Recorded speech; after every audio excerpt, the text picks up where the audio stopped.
Welcome to the Engineering Influence Podcast from American Council of Engineering Companies.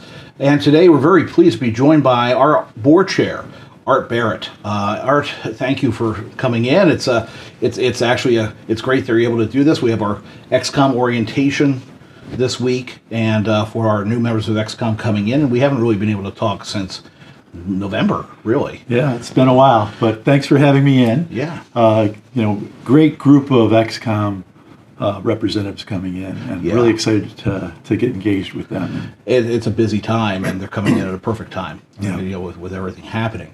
The last time we were together was out in California, Long Beach, for the kickoff of the Engineering and Public Works Roadshow. Of course, we were honoring the Long Beach International Gateway Bridge, which was a project by WSP.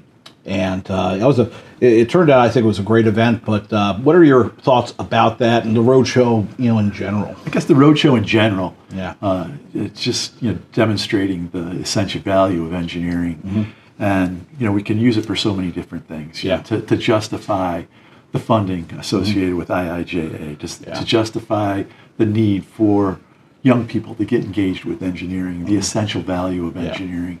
There's just so many aspects of the roadshow that are going to make us stronger and demonstrate to the public how important the engineering industry is.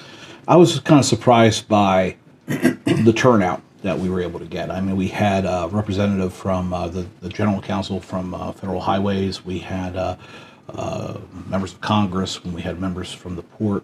And they all had the same message, I think, with the importance of investing in infrastructure and taking advantage of the investment now in place with the bipartisan infrastructure law.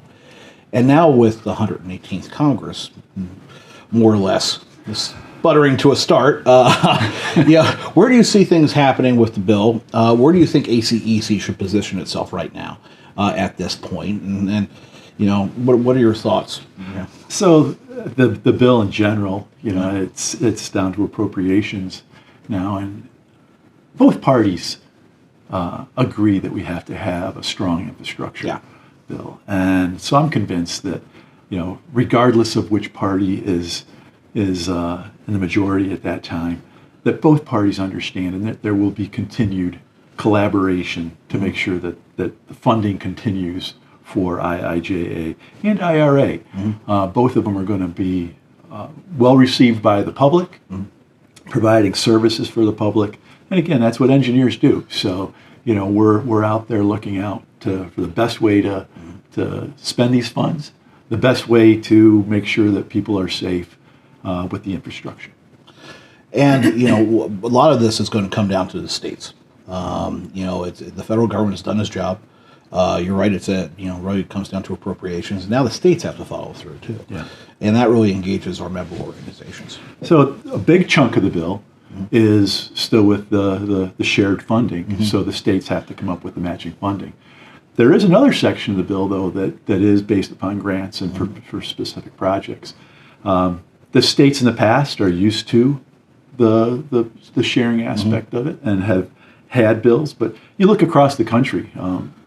There are states that haven't raised their gas tax or their transportation fees in a long time, and they need to come up with things. And with EV vehicles, we have to also come up with other ways to fund it. So the states have a lot of work cut out to do, and I think partially they need to look for some leadership from Congress, because the Congress hasn't raised the fuel fund, and they haven't addressed electric vehicles, or they haven't addressed, money going to transit, which again best serves the public. But we have to make sure that we have ways to fund all these things. Now, one of the priorities of your time in chair is strengthening the Federation, MO strengthening. It's something that you talked about a lot when you first took over the gavel at the spring convention. Where do you see that program going? Where do you want to take it in 2023? So one of the things that ACEC has done well for a long time is listen to the members, member firms, and that comes through the MOs. We have some smaller MOs that don't have the representation that they need to have as far as number of firms, so that they have budgets to address things. My big concern with the MO strengthening was that bad legislation could get passed at a state level, and we needed to make sure that as a federation that we were cautious to make sure that those things weren't happening. Yeah. And some of the things that the executive committee and the planning cabinet have done have come back to make sure that programs that we have in place will make sure that they assist the MOs going in the future for political advocacy, as well as for some of their operations to make sure that they can turn a good return on investment back for their member firms, draw additional member firms into their organization, and have a strong organization. It's important to hit really bad legislation, at the start before it floats up to the federal level. So it's critically important. Well, once it passes in one state, it's just like it's real easy to pass in another state next to it or something like that, or across the country. And so we have to make sure we're addressing it at each state. Another area that we're really conscious of is the indemnification and duty to defend. And we'll be coming out with some videos to present to the legislators, because it's a penalty associated with engineering to make us liable for a lot of different things. Yeah, absolutely, and that's a big thing. I mean, we're going to have 2 videos that are in production right now, being ready to be wrapped up, and I think it's going to be a great educational tool for state legislators and really the general public and anybody who wants to know more about the dangers of broad form indemnification and duty to defend for the engineering industry. Now, I guess looking at what we have ahead for us in the next couple of months, I mean, we've got another roadshow event coming up in March in Richmond, Virginia. We have the Spring Legislative Conference, of course. What are you looking forward to the most? I mean, what do you have on your plate coming forward? So you mentioned the roadshows coming in the future. Again, I think that's a fantastic program that y'all have put together, and I'm excited about continuing to be engaged with that. And getting individual states across the country engaged with it, because, again, it can show so many different things on a broad spectrum. And so I'm really excited about that. So that's one of the areas where I want to make sure to continue to be engaged, to push that aspect of things. But I would like to make sure we always get out and listen, not just to the executive directors that are engaged with aspects at the top level within the MOs, but also with member firms. And I've encouraged all our vice chairs, encouraged the people here with the executive committee orientation to make sure that they're getting out and listening to folks, because there are a lot of new aspects that will pop up across the country, and professional registrations, a big part of it.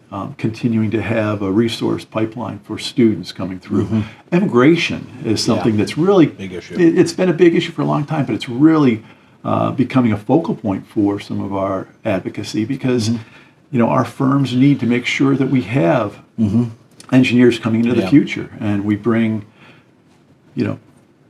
engineers or candidates for engineering from other countries in. They get training in the U.S. and 50% of them go back home again. We have to find ways to make sure that with immigration laws that we can keep that talent here in the country after we've trained them. Absolutely. That's going to be a big advocacy, workforce development and with the workforce agenda, and especially with a new Congress. I mean, it's just getting that across that it's beyond what you see on the news every day. It's beyond the immediate crisis that you see. It goes beyond that to industries that are supposed to be, working to improve society. And I mean, you're right. We train. We spend a lot of good investment of capital, intellectual capital, in training engineers at American universities. Only for them to go and apply that knowledge to their home countries. So it's best to keep that here and make best use of it. Recently, spent some time at the Canadian Embassy where they were talking about the same issue, and how to encourage people to look at. They call it the high talent aspect of immigration, and how to make sure we're bringing in people that will help with our society, providing key roles as we go forward with engineering services. Yeah, it's good. No lack of items on the to-do list, but we're all engaged on all those fronts. So it's good to see that we're entering the new year at full speed. Anything else that our audience should know before we wrap up and I'm just real excited. I'm halfway through my term, Yep. and I have about 6 months left, and I just look forward to continuing, even beyond my term, to strive for our engineering industry and making sure that we remain strong and that we engage our engineering firms, engineering talent to provide services across the country. Outstanding.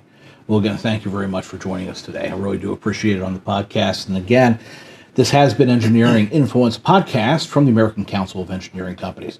We'll see you next time. Thanks, Jeff.